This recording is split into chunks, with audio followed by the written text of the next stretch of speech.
Hey, you there. Thank you for watching, and welcome to Forge Lines Forever. Today, I have a 4v4 ladder match here on the map Abrogation. So let's go ahead and introduce our teams and our players. Starting up for Team 1 in the Northwest, also known as the Red Team.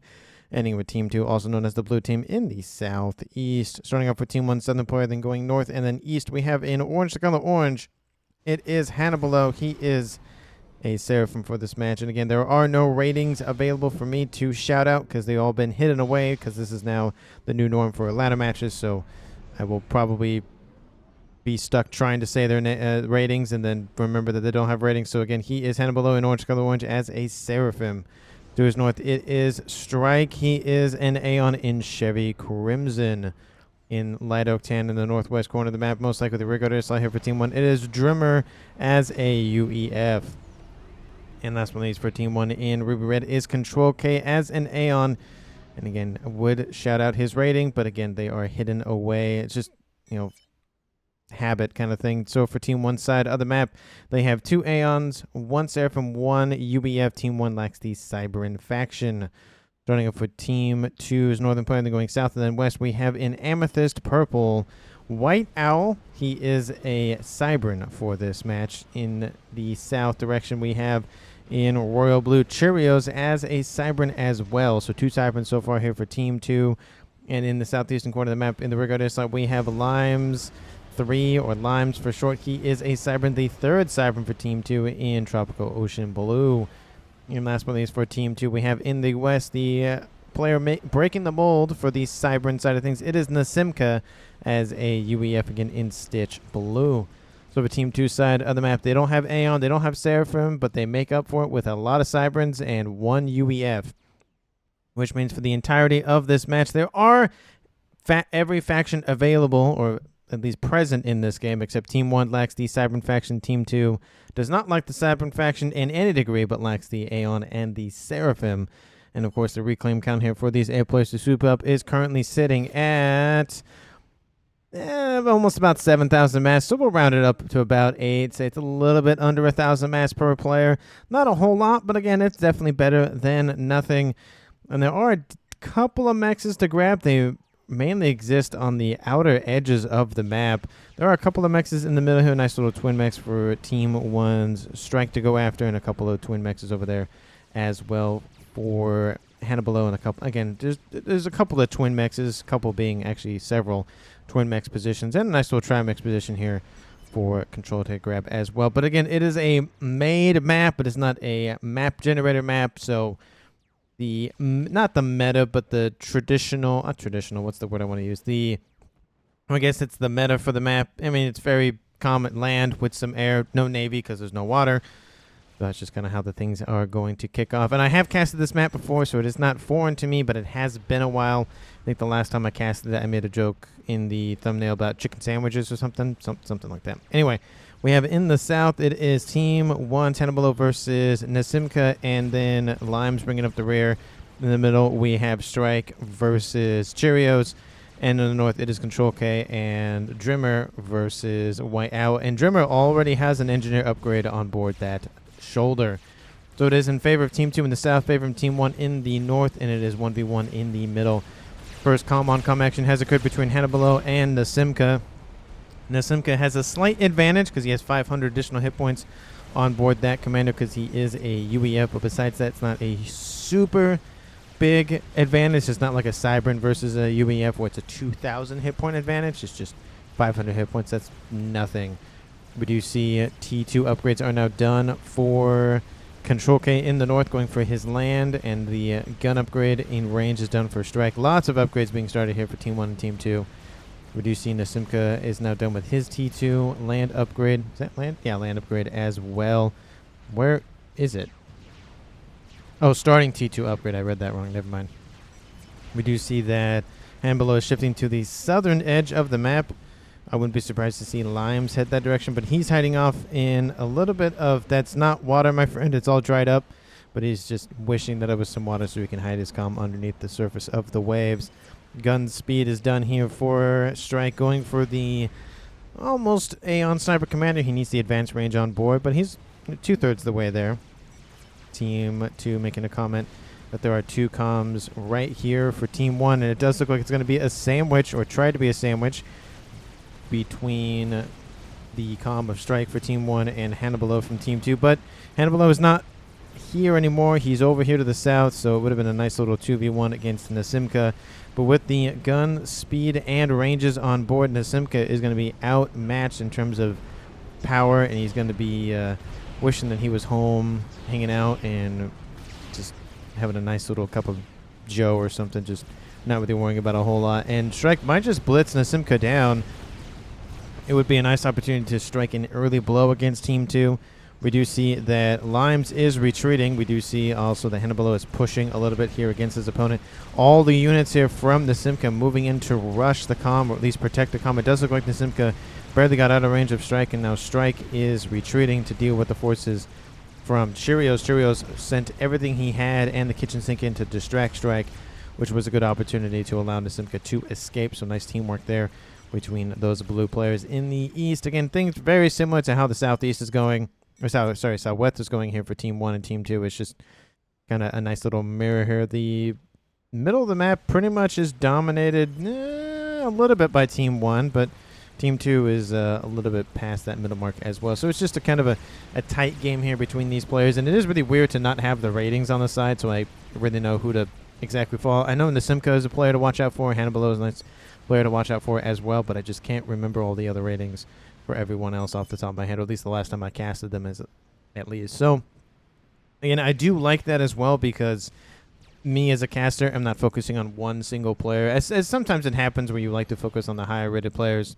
just because they usually have the, not better play style, but just the more experience, so they usually accelerate things a little bit faster. But with the blinding of the ratings, as one way to put it, you can't really use that to your advantage. You just have to remember who is who, and if you've casted them before, how good did they play, that sort of thing. Deathcom Missile is done for Drimmer. He is a UEF in the middle of the map, and we'll see if he goes for Billy Nuke. You see White Owl is done with his gun speed and range upgrade on board that Cybern comm. And does Cheerios have that as well? He does. He's probably going for Stealth. That is the middle chassis. So that would, the chassis. So that would make sense that he would be going for Stealth because he is a Cybern. He might go for Nano. Yep, he's going for Nano right after that. So we'll see if he ends up finishing with that or not. Tactical Missile is inbound. Looks like it's going for No, it's going for Mexes, it looks like. Looks like it's going for these upper plateau mixes, which are harder to get to because they are on that upper plateau. But the engineer will survive the explosion, so he'll be able to repair those and rebuild those shortly. Another missile is outbound. Looks like it's going to take out the other mechs. There we go. Nice grab there from Drimmer, taking out some mexes for Limes. Not really a lot of air so far here for Team 2 or Team 1. It's been mainly focused on land a little bit, but of course, with being how far removed these corner players are in this game, I wouldn't be surprised if they both have T3 air online anyways. And now in the north, Control K forcing White Owl back. Control K has gun speed and range, slash range on board, so it is a fair fight between White Owl and Control K in terms of the range and speed scenarios. We do see a couple of forces down in the south as well, pushing and trying to lock off White Owl from his reinforcements, and it does look like he will do that quite nicely. But unfortunately for Team 1's Control K T2 units do abound, and they are the better T2 units. The Blazes, while they are fast and they do have a lot of fire rate, they are pretty weak in terms of hit points versus the Rhinos, who are beefier and can take a couple of hits, and that's why they're named Rhinos. In the south, Hannibal facing off against the Simca. Once more, lots of T1 spam here for Hannibal. T1 bombers overhead to slowly eat away the hit points at Hannibal, and here goes the concentrated fire on the Simca's comm. He is retreating. He has a couple of pillars behind him. He is being bonked by his own forces, and Limes coming in to assist. He doesn't have any upgrades on board, and he probably should get at least maybe gun, at least, just to help out. T3 gunship is overhead after Hannibal. I wouldn't be surprised to see some interceptors or ASF from Team 1 Drimmer to help and assist, but at the same time, there's a fight going on. They need to split things up because things are kicking off. We do see in the southwest, Hannibal is still being pushed back. 2,000 plus hit points remain. ASF is inbound, but gets shot down by the forces from Limes. This could be the first kill of the game. Sub 500, sub 200, sub 100. Gets rank eventually, but it does not matter. And that is the first kill here of the game. Limes assisting Nasimka, or Nasimka assisting Limes, one or the other going for that kill. And there's now a 4v3 in favor of the Southeastern team of Team 2, or Blue Team. Cheerios dropping into the high-ish yellows. There are a couple of Oblivion T2 PD being developed to force back Cheerios. He has gun and nano on board. Strike has sensor package in range, and Drimmer has missile and T2. So if Cheerios stands still for any long period of time, he will get shot by a missile. Granted, he's being shot at by T2 missile launchers, the Evensongs. Missile is outbound. Will it hit the comm? I feel like it was too late. Oh, just barely to his right. Had it been a little bit more to the east and a little bit more to the north, that would have... I don't know if that would have been a kill, but it would definitely would have hurt. If it was a Billy Nuke, it probably would have killed him, to be fair. In the northeast, we have Control K going for an upgrade, most likely the shield upgrade, if it's the chassis. White Owl pushing in with, again, only gun on board. He does have a decent amount of rhinos in the mix, which will deal with the blazes quite nicely, but it looks like that upgrade will finish off quite quickly here for Team 1's Control K. He does not inherit the base. Drimmer does in the south from Hannibalo. And Team 1 has really pushed into Team 2's central position here for Cheerios. An idea could be just go straight down Cheerios' throat, and then you either have an opportunity to go north to just crush White Owl, which is probably the better idea, or push into the air player. And I feel like crushing an entire flank would be a lot better. So if you push into Cheerios, then go north, that's 2 players wiped out, and you have to deal with the 7 players, and that is it. Especially because this is a full share game. All that stuff goes back to somebody else. It doesn't just disappear like a no-share game or a share until death game. Another T2 mix wiped out on the upper plateau. This engineer getting a lot of work done, trying to feed his family and just producing a bunch of mixes for himself and his commander. And Control K did go for the shield upgrade, as I thought he would. And he has, taken a decent chunk of hit points, but, that 8,000 hit point plus temporary hit point nonsense is really saving his bacon a little bit. In the west, we do see Nasimka taking advantage of the fact that Drimmer is focused on a bunch of different other stuff, pushing into Hannibalo's old position and forces. Nasimka doing a very good job, but of course there's a lot of spam here he has to chew through, and these forces are slowly whittling away. He is getting a lot of veterancy from this, but there are reinforcements from Strike moving in to intercept the comm.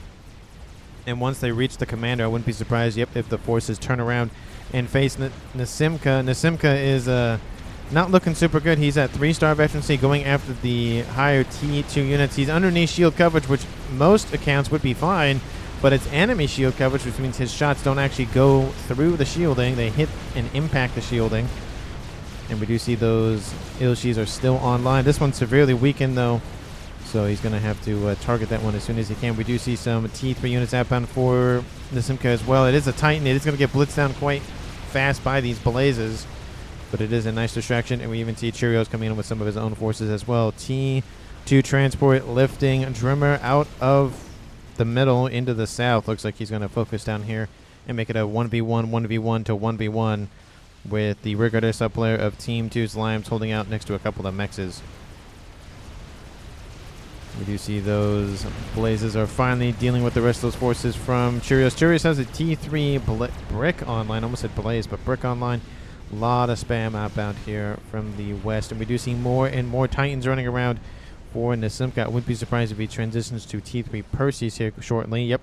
Nope, those are Titans. Never mind. Not yet. Looks like he needs more power first, and they'll go for the Perseus. Is there a Perseus out of this one? Hey, there we go. There's some Perseus. Love to see those units. They are the best T3 land unit in the game, in my opinion, and you will not be able to tell me otherwise. Able to blitz down T3 and T3 hordes quite easily. Have to shield for the UEF at least once per match at some point. Cheerios bombarding the frontline position for Strike. The shield is about to collapse. He does have a secondary shield being assisted, but I don't know if it'll last much longer. He is getting his own T2 artillery online, which will be in range of that T3 mobile artillery, so that will be nice to try to crush that.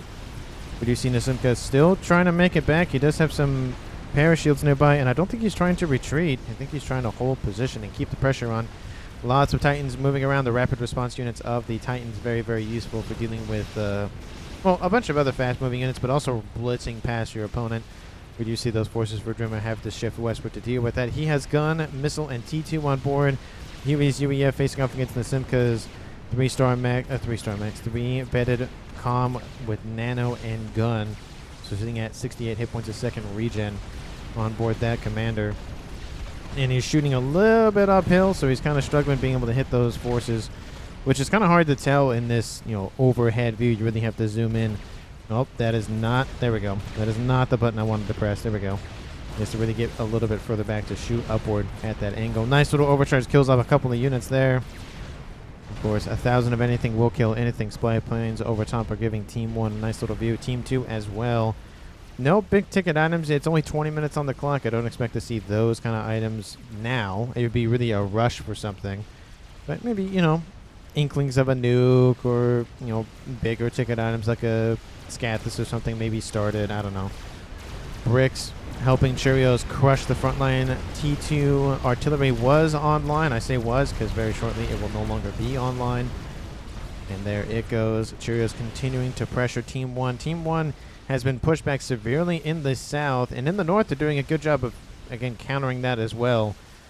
But it's a little bit more resistance from Team 2's White Owl than there was for Drimmer, who's, again, been mainly the air play. Of course, he got the secondary base from Hannibal's death, so he's having to do double duty, and that APM is starting to probably stretch him a little bit too thin. Nothing too crazy. It's only 21 minutes. Usually about 50 minutes is really when you're like, okay, I'm to the max. Subcom Brame set it in quite nicely. I don't like it. Go away, Subcom Brame.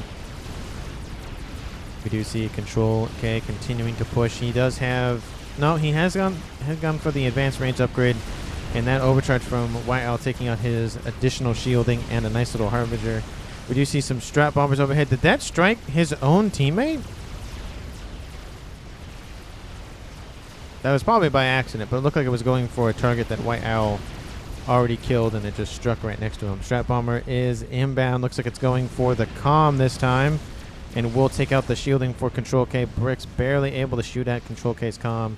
That looks like that will force Control K back at least a little bit. We do see some ASFs running around here for Drimmer in the north.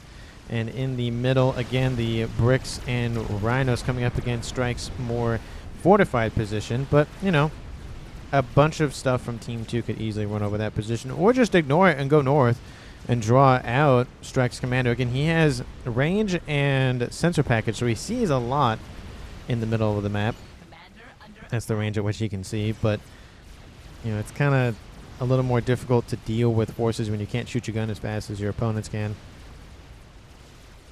You see in the east again, White Owl is continuing to retreat, and Control K is getting his shield back up actually very quickly, I might add. He lost all of it, and now he's back up to there. And there goes Team 2's White Owl due to Control K.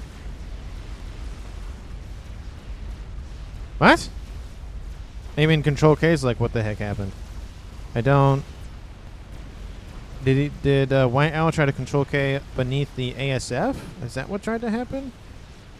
I feel like that's what happened, because that's the only thing that would make sense, and because he was fighting Control K, that was a kill. So Team 2 loses a player to Control K possibly, but anyway, it is now a 3v3 tied up game with Bricks moving in. We do see some gunships overhead for Drimmer to try to thin the horde out, and Harbinger's trying to resist the brick wall that is inbound. I don't think the Brick's going to get that far into Team 1's territory, because there's a lot of support from multiple directions coming in to assist. They might do some max damage. It looks like maybe that max would go out. Maybe they get to that one, but I don't think they'll get very far into that territory. It was just mainly for breathing room, I think, more than anything else. The Simca being pushed back by the Drimmer's PD and T3 forces.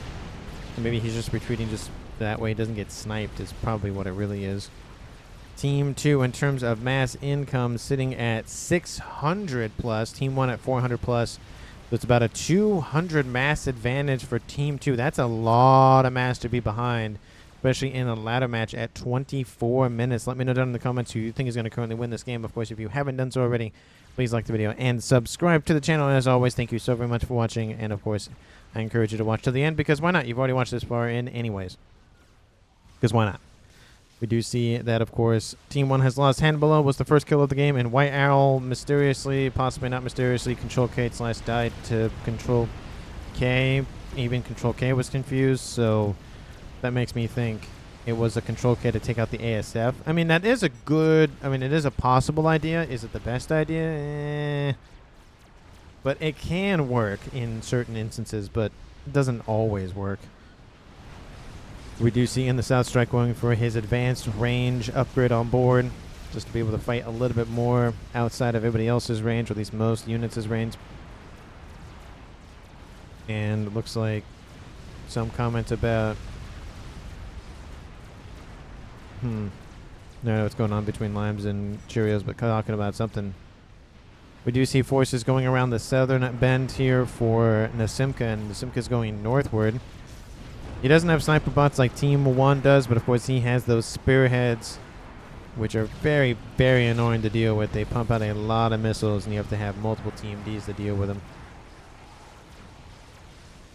In the east, with the destruction of White Owl's commander, Team 1 doesn't really have that much resistance anymore, but Cheerios does have 2 bases, so it's one of those instances where, yeah, it's nice that you just lost or you took out an opponent. The bad thing is another opponent just got double his stuff, so not too great, especially because Cheerios is front line, but that will start to tax him when he's facing a battle in the north and in the west. Essentially what Drimmer's facing, except he has air and, south versus north and west. Anyway, Strike actually taking a lot of damage to his comm. He doesn't have shields on board, so he has to be very careful. He does have a couple of asylums nearby, but nothing too much to protect himself. Probably needs to at least invest in the basic shield upgrade, getting the 8,000 additional hit points. Looks like a monkey has been started for Cheerios. Possibly spotted by Team 1. Yep, it was spotted by Team 1. Limes in the southeast, getting a huge air facility up online. And going for some sort of upgrade, maybe RAS, I would presume. You do see in the northeast that Control K has fled the scene. I don't blame him. Again, 28 minutes on the clock. Snipes are going to be abounding at this point. Team 1 bombers stacking up over here to deal with a nice little brick running around. The brick is still alive, but another pass will probably deal with that brick quite nicely. In the southwest, and Simca is still pushing back, and in the middle, Team 1 Strike has regained some territory. Not a whole lot, but a decent amount. ASFs are stacking quite nicely here for Team 2. Team 1's ASFs are over here. They're just a nice little ball, which is sometimes easy to spot, sometimes not. 67 ASFs for Team 1, and Team 2... 96. So a little bit ahead of Team 2, a little bit ahead of Team 1 is Team 2, but about a third. Actually, that's about half, actually. So it's not too bad, but it just depends where the air fight happens. If it happens over Team 1's facilities, that might actually be an air win for Team 1, but if it happens over Team 2, that's going to be a definite air win. We do see a lot of the T3 Cougars coming online, so especially Team 1 should not be fighting any air battles over Nasimka's position. And again, the bricks continuing to be pushed back a little bit, but they are, of course, forming a nice little brick wall, and that Monkey Lord's going to give them a huge boost in morale, or at least more confidence to push in. Cheerios, of course, has nano and gun on board, and Strike has the advanced range and sensor package on board, which, if I'm not mistaken, actually increases the range on the... Nope, that's the wrong comm. Yeah, it does increase the range of the sensor package, so it is a nice little additional benefit in that regard, and that's Omni range as well, so very, very nice to have. At least from what I understand, that's Omni range. We do see, again, in the east, Team 2 has started to collapse a little bit, but again, this is a nice little not kill box, but all the defenses can be tightly packed together, and Team 1 is starting to bombard and just shred them alive. So again, not great for Team 2, but also for Team 1 it's going to take a little bit to punch through because all of their forces are concentrated there. Releasing the Monkey Lord is just going to full send it. There are some gunships inbound from Team 1's air player of Drimmer, and that Monkey Lord actually might just not even attack. Wants to draw the gunships in. The gunships fall back. There was some bouncers nearby, and they actually impact the shielding, which is interesting. So the shielding capacity goes down a little bit. In the south, more and more missiles have abounded because of those nonsensical spearheads. Look at that nonsense. I thought it was Fat Boy fire for a second. That's what it looked like. They're targeting the TMD. Great play there. They're trying to break through, but only damage the TMD a little bit. Missile outbound, trying to strike at a couple of those forces. It will impact shielding a little bit. It won't take out any units, but at least will make the Simca think a little bit more. Team 1 bombers overhead trying to take out that Monkey Lord, but the AA is too great. There's also some flak in there, I believe. Yep, there's some bangers, so great for concentrated forces like gunships and, of course, T1 bombers, because they like to stack up together because they're kind of slow. So that's just kind of what they do. 32 minutes on the clock here. Team 2 sitting at 1.2k mass income. Team 1 has not crossed 1,000 yet, so I'm going to guess about 300 mass income more for Team 2. And those are starting to be scary numbers. As I mentioned earlier, it was 200 mass per second. Now it's 300 mass per second. It's going to increase exponentially with all these FAF being built by Limes, more pigeons. Again, it's not. This section is definitely cascadable. But once you get to here, it's not too bad because it's a nice little narrow neck. But I do like the fact that the T3 air headquarters is pretty isolated, and it has a T3, T2, and a couple of T1 and a hydrocarbon next to it. So adjacency is decent. It's not super efficient. It could have been all T4, but T3. But again, that's cascadable and very dangerous to put your headquarters next to a bunch of explosive items. So yeah, good thinking there. In the east, missiles outbound going after T3 land facilities, weakening Churros' manufacturing capabilities. And it does look like those Harbingers have stacked up enough forces to maybe launch an assault. Maybe, possibly, maybe. There are some sniper bots mixed in as well. Love to see those. They are, of course, very weak, but they do have nice range, and they do a decent amount of damage. It does look like Colossus inbound for Team 1 strike, going straight across the map. Looks like it may be going after Churros, his commander. He has nano and gun, doesn't have laser on board, doesn't have cloaking on board. There is that Monkey Lord nearby, and that was the one that was built earlier. Second Monkey Lord is about to finish, so maybe it should wait and stack up with the first one, but maybe he doesn't want to lose as much infrastructure. There's a lot of asylums around that Colossus, so the initial damage will not even work. Wait, hold on. It is taking damage. Is it just... Oh, it is just tall enough to deal with the hit the head, the nail on the head, quite literally. Colossus will gain a couple of veterancy and be at 20% more hit points, almost at 30%. Cheerios desperately needs that second Monkey Lord. His comm's going to charge in. This might be a death there for Team 2's Cheerios. Overcharge goes in. I don't even know if it noticed it or not. Oh, did it overcharge? Maybe not, but Cheerios, that's a dead man. He should have just retreated, waited for his Monkey Lord. But that is a kill here for Team 1. Drops this game to a 2v3 for the first time in the game. Team 1 leads the players left alive at 34 minutes. It is now Nasimka and Limes versus Strike, Control K and Drimmer. Control K's up here.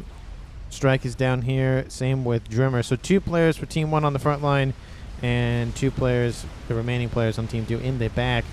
We do see those Harbingers are now rampaging over this eastern side.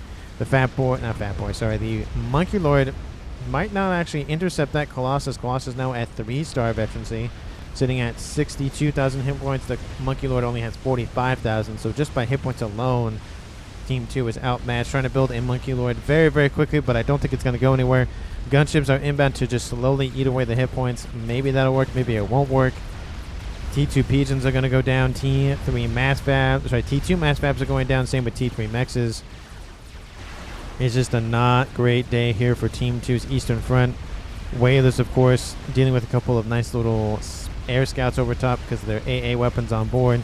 More of them stacking up, going after that Colossus. Where's the ASFs from Team 1's Drimmer? They're not engaging because Team 2 has the higher numbers. I don't blame them. You can just see that on the map. Oh, that Colossus is going to go down. Monkey Lord went this way to cover the eastern side of this eastern flank. Looks like that Colossus will go down. T3 Mex will go down as well, but there goes that Colossus. ASFs stacking up to protect those gunships, and this attack will be stopped. There is a SMD here, which definitely needs to be protected. Fat Boy, kind of hard to tell you there, but you're too short to shoot over that little hill there, or little whatever plateau, mountain, chopped off, whatever. No nuke for Team 1. Looks like that's a quantum reactor. Never mind. They have their own SMD. I hear chicken. Yep, there is a chicken down here. Percy's stacking up to go after said chicken. But looks like they're focused on the PD, which is definitely not what they should be shooting at. There's actually T3 Ravagers mixed in with some Seraphim T2 PD. Love to see those Ravagers mixed in. They have the best range, of course, because they are the only T3 PD on the market. We do see the Whalers are moving into the middle. There's a second Colossus over here, and frontline staging facilities for engineering is now underway for reclaim. There's a second Monkey Lord over here now online, so it's spam, spam, spam. Third Monkey Lord online. Limes is just pumping those things out. Team 1 has caught up considerably and now is in the lead for mass generation. We did see that Limes only built that one T3 mass fab, and that was it. Didn't decide to build everything else. Probably paused it because of all the everything happening over here. And that Whaler horde is starting to get bigger and bigger. It's better than a Restorer horde because Restorers are even more annoying to deal with AA and what. Not AA, but with ASFs and whatnot because they're AA weapons on board. Monkey Lord taking out all of the weaker, just one-off units here. Again, those missiles very effective at dealing with those smaller, weaker units. And it gets him a little bit of veterancy. Nothing too crazy. He's up to actually 2 stars. And in the west, Monkey Lord pushing into the engineering station here. Colossus inbound second one as well. So Team 1's pumping out their T4 experimentals as much as Team 2 is. Another Monkey's about to finish and 2 more underway. Maybe we'll see some crabs be built. We saw a Fat Boy built by Nasimka. Second one is underway, and this one actually kind of in the middle of a interesting dilemma where it might just get stuck. Obviously, it won't get stuck, but just theoretically, it's being built inside of the hill there. So, yeah. Anyway, Monkey Lord in range of the Colossus just barely, and I think the Monkey Lord is actually faster than the Colossus, so it will not catch up. But it has taken a hit, and it does not like it. Second Colossus just holding position. ASF's protecting those gunships. And it looks like maybe they're going to go after this group. There's a couple of T1, T2 flat cannons, as well as a couple of Serenities and a couple of other forces down here for Control K. And it does look like T1 bombers make a little bit of a pass, but again, it's not terrible. The gunships may be going to come home to deal with the Colossus. Colossus is charging, same with the other one back here. Maybe that should wait for that one, but who knows. There's 1, 2, 3 Monkey Lords online. I thought there was a 4th one somewhere. Oh, there's a 4th one up here. Never mind. There's 3 down here, 1 up there. There's that chicken over here to the west. I think it's just holding position for now. Team 2's Nasimka's forces have been held at bay. Second Fat Boy online. No shielding, though. So he is hurting in the power reserves there. There goes the second Monkey Lord in range of that Colossus. The first Monkey Lord will die. The second one will not. Whalers are retreating, but it's done enough damage to help deal with the first Colossus. Second Colossus is now inbound. Those 2 Monkey Lords might survive. Might be the key word in that. ASF's moving in to protect the Colossus, but I don't think it's going to work. Well, it might work, but we'll see. Colossus has stopped, so the second Monkey Lord is dead. The third one is fine. The 4th one up here is still wreaking some havoc. Couple of gunships up here from Drimmer just to slowly eat away those hit points. Maybe distract those ASFs. Small detachment of ASFs have been sent over to deal with those gunships. I do love that play. Not sending the entire Air Force, just some of it. And that will be an air win, of course, for Team 1, but that's, what, a squadron or so. It's not too bad for Team 2 to lose, and they protect the Monkey Lord. So, nice little 1-2 punch. Not 1-2 punch, but, you know, benefit on Team 2's side. But they do lose a little bit of ASF, so it's not an all-out 100% win, but, yeah, it's pretty decent, and it pushes Team 1 back considerably, alleviating a lot of pressure. Team 1 1.3, Team 2 1.2k mass income, and it looks like the PGen mass fabs have now restarted, and it's just PGen here for Team 2's Limes, and there it is, ladies and gentlemen. 39 minutes and 48 seconds on the clock, and there is the Scathus that makes appearance. I don't like where it's being built because it's near a bunch of stuff that blows up, but at least it's there, so it's something. Shielding definitely needs to be built immediately.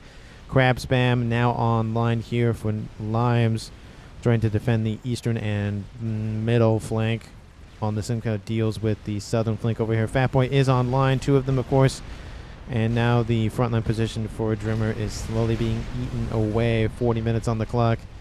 We still have not had a proper air fight as of yet, but we might have one with Control K Czar that's under construction. It's half down almost. And in the north, lasers in the sky. Those satellites, those annoying little buggers are coming online here for Drimmer. So a couple of players have thought about how to end the game. One satellite alone is not a game ender. I'd say maybe, I don't know if 4 would be a game ender equivalent. Maybe 5, maybe 6. It just depends on how shielded positions are. If they're not shielded, then 4 would be enough to be maybe considered game ender. 3 maybe, but then if it's heavily shielded, probably at least 5 if not 6 at a minimum. And that's if they're not assisted and a whole bunch of other stuff that goes into that. We do see, of course, the ASFs are just waiting to engage, and Team 1 bombers intercepting that Monkey Lord. Monkey Lord at 5-star veterancy definitely paid for itself, taking out a decent amount of mexes, and those bombers will eradicate that thing in a little bit of time. So again, it's just a lot of forces being distracted over here. ASFs guarding those bombers. I don't really think that's worth it. Team 2 wouldn't engage that anyways. It's not really worth it. It's too far away from the main base, and it'd be an easy swarm victory for Team 1. We do see out pushing here from Team 1, trying to throw Team 2's Nasimka back. Forces in from the middle, trying to isolate them. Maybe it'll work, maybe it won't work. We'll just have to see how things work out for them. That Colossus is inbound. There's a second one in tow as well, so these two fat boys are probably not going to make it home. There is more reinforcements inbound from the south, but if these fat boys went this way, they might have been saved, but yeah, there's just not enough Percy support. If they can get in front. Okay, one fat boy does go this way, so it will be safe. This one will not. There's more Percys. There's more shields inbound. The fat boy has been targeted. That is no longer long for this world. Percys are starting to stack up to deal with the Colossus threat. The fat boy is still alive.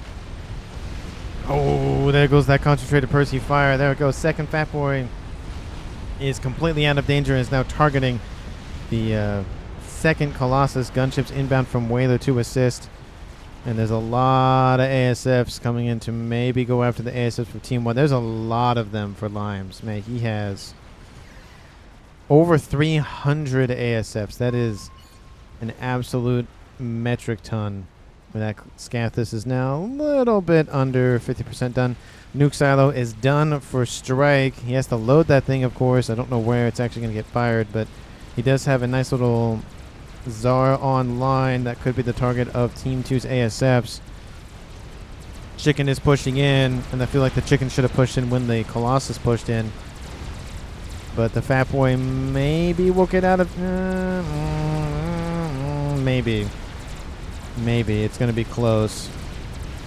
Nice little parashield being deployed off of that fat boy's back. Another person going to be built. Gunships inbound. ASFs coming in shortly to help deal with the bomber threat. Team 1 bombers will maybe deal with the fat boy. Maybe. First chicken is down. Second chicken is down. Killed very quickly after the first one due to all that Percy threat. Oh. Maybe. Maybe. Possibly. Maybe. No. Air fight does not occur. That's very unfortunate. I really want to see it. I don't want it to all go to waste. And waste, what I mean is like not even see it be used against something kind of thing. Satellite is online for Drimmer. Second one started. Nope. No, second one started. Second Czar under construction for Control K. Maybe he'll Control K his Czar on top of the Scathus. That'd be fun to watch.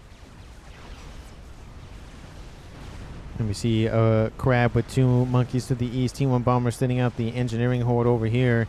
There's really not much to scoop up at that point, at least nearby. T3 artillery construction is starting here for Drimmer. He's also producing an Awasa bomber. Team 1 just needs the bug, and they have all 3 air experimentals, but Team 1 doesn't have Cybran, so they can't build the bug. So there's that. And the T3 artillery is back here. And again, this map is not a full 20 by 20, so that artillery should be... Oh, it barely clips the air grid. Barely clips it, and there are some question marks over here. Scathus is almost done. Shields have been started immediately due to the satellite coming overhead. but the air grid is probably not going to live much longer. Emitter has been targeted. Second emitter has been targeted, and that Scathis is under satellite fire. Another emitter down. Oh, the hit points are really suffering on that. Scathis need to upgrade the shielding. It's not covering it. Big nasty thing might be coming Team 2's way if they don't get those maps fabs under construction. And there's now a monkey started here for Team 2 as well. Yeah, they're talking about taking out the mass fabs. That would cause the shields to, of course, lose all of their capacity. And the mass fabs immediately are starting to be reclaimed by Team 2 to ensure that it does not cascade and kill the everything down there. T3 artillery, like I said, is not in range, so it looks like it actually might be stopped in favor of possibly something else. Team 2, in the meantime, has now regained this position, taken out a bunch of T3, T4 units. There's another Yathotha over there to the north. Team 1 bombers overhead going after the Fat Boy. The Awasa bomber is almost done. There's a Tsar in the middle, second Tsar online as well. And it might just be kicking off. Does the ASF go in for the kill? Team 1's count of ASFs currently sitting at 200, so the Tsar distraction could be enough. ASFs, oh, they're just barely there. They just don't want to engage. You got to make the call. You got to pull the trigger at some point, because those ASFs are slowly being eaten away by the missiles from those Tsars. Awasa bomber is now done. Lands a nice bomb there, taking a lot of damage though. The Fat Boys are still alive, but a lot of the support ships, a lot of the support land units are almost gone. They just don't want to do it. Team 2 just doesn't want to do it. Gunships to the east, just slowly eradicating some forces over there. Are they going to pull the trigger? Oh, they're just not. They just don't want to do it. They don't want to pull the trigger. There's so many ASS being slowly eaten away. Scathis is almost done. It looks like there's more shielding being built all around. There's more. Yeah, there's shielding being put everywhere. Good job here from Limes. Tactical nuke is done. Drimmer has the Billy nuke online. He just needs to load it and then fire it, of course. The Awasa bomber was taken out, question mark? I don't see it anymore, so I would assume yes. Granted, there was a lot of AA underneath or near the Fat Boy, so I would be surprised if it did go down like that. I just don't see the wreck anywhere. Oh, hold on. That's Chicken Rex. Oh, there it is. It's up here. No wonder I couldn't see it. It's off to the side of the mountain. Team 2's Nasimco holding on. Limes has the Scathis almost done. It's taken a hit, but it's almost done. Satellite still overhead, taking out the emitters on the eastern side. Mass fabs being, of course, reclaimed, or just the order has been given to reclaim so they don't explode on destruction. Team 1 bombers inbound for a 3rd, 4th, 8th, 20th time, trying to go after those Fat Boys. Fat Boys are resilient, at least in this game. 3-starred and 0-starred those Fat Boys. I don't think Team 2 has lost a single Fat Boy yet. And those bombers get instantly denied by all of the AA support. Scathis is now done. There it goes. 47 minutes on the clock. The first volleys are going to be inbound shortly. There they go. Salad over top here for Team 2's Nasimka as well. And second one also, so he has 2 satellites online here for Team 2, and that's going to, of course, keep the pressure on the shields. The shields will stay online, but I don't know if they'll stay online for much longer. Airfight just does not want to happen. Team 2 or Team 1 just doesn't want to risk it. I don't blame them, because if it goes badly for either team, it's not great. But with the Scathis online, Team 1 has to take the risk, because if they don't, the air grid's going to be gone anyways. So kind of really no point in waiting super long. Those donuts have to go for that Scathis. That's the only thing they can go for. T4 satellite going after the T3 mechs. Definitely take out the mass fabs first. It weakens the T3 mechs, and then take everything else out. Which everything else would be dead anyways because of the mass fab explosion. It's just not great. Strike had a nuke. I don't know where it was. Oh, it's back here. There it is. And it's loaded. So Team 1 has a nuke. If they can take out the SMD, that's right here. That could pave the way. Here come the donuts. There are 3 of them now. The air fight will happen. Team 1 will take it. Underneath, I think, a decent amount of AA. At least a little bit, I would surmise at this point. Huge air fight over there. The donuts are inbound for Nasimka's comm. 2 satellites next door to him. He's probably not going to make it through the evening.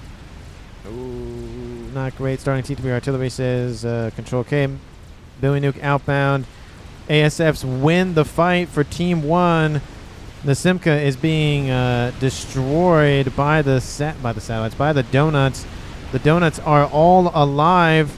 And there goes Nasimka's comm. Team 2 suffers another loss. It is now a 3v1 in favor of Team 1. How's the air grid doing? Not great, I will admit.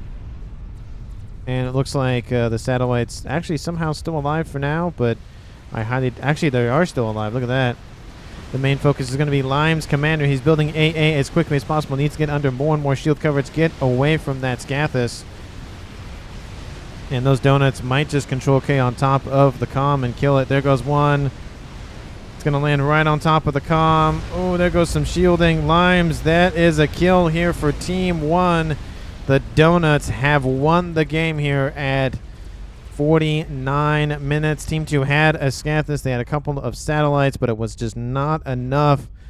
Team 1 wins the game. Great job of them. Again, they probably could have taken it a little bit sooner, to be fair, but they wanted to be extra special, sure. So there goes the fight. MVP for me. Honestly, I don't know, because Team 1 held out down here by, Drimmer held out. So I feel like maybe Control K. I mean, he built the donuts, and that was really what Team 1. To be fair, the ASF, I should say, from Drimmer was really important as well. So I say it's dual MVP. Drimmer did a very good job with air. Same with Limes. They didn't want to engage and lose all of their ASF, as you saw what happened because of that happened. And then Control K built the donuts that came in and crashed on both of Team 2's parties. So I think it's a combination MVP. So that's my opinion. Thank you so much for watching. I really do appreciate it. If you haven't done so already, please like the video and subscribe to the channel. And I will see all of you in the next one.